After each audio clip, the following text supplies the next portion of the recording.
1Corinthians 12 from the Net Bible. Spiritual gifts.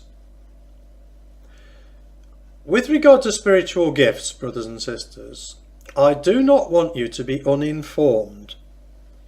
You know that when you were pagans, you were often led astray by speechless idols, however you were led. So I want you to understand that no one speaking by the Spirit of God says Jesus is cursed, and no one can say Jesus is Lord except by the Holy Spirit.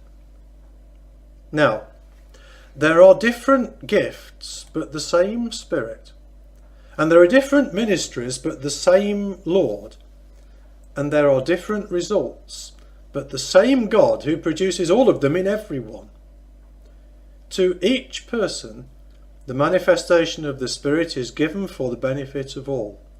For one person is given through the Spirit the message of wisdom, and another the message of knowledge according to the same Spirit, to another faith by the same Spirit, to another gifts of healing by the one Spirit, to another performance of miracles, to another prophecy, to another discernment of spirits, to another different kinds of tongues, and to another the interpretation of tongues. It is one and the same Spirit, distributing as he decides to each person, who produces all these things. Different members in one body. For just as the body is one and yet has many members, and all the members of the body, though many, are one body, so too is Christ. For in one Spirit we were all baptized into one body, whether Jews or Greeks or slaves or free, we were all made to drink of the one Spirit. For in fact, the body is not a single member, but many. If the foot says, "Since I am not a hand, I am not part of the body," it does not lose its membership in the body because of that. And if the ear says, "Since I am not an eye, I am not part of the body," it does not lose its membership in the body because of that.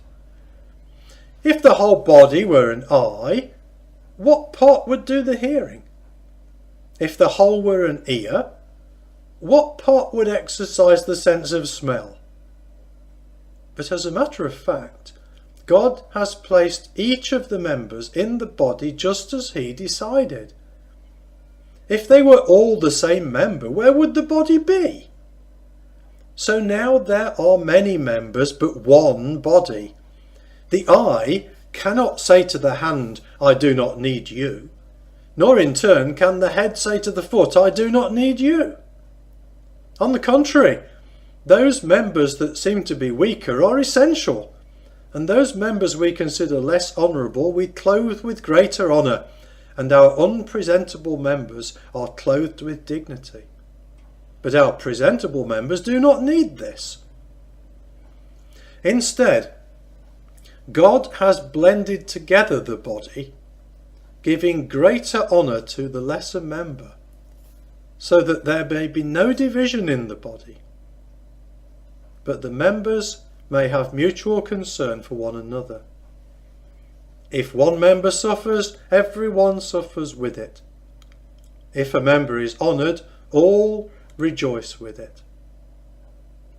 Now you are Christ's body, and each of you is a member of it.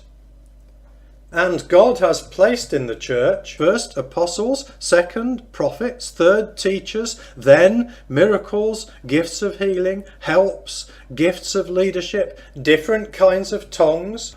Not all are apostles, are they? Not all are prophets, are they? Not all are teachers, are they? Not all perform miracles, do they?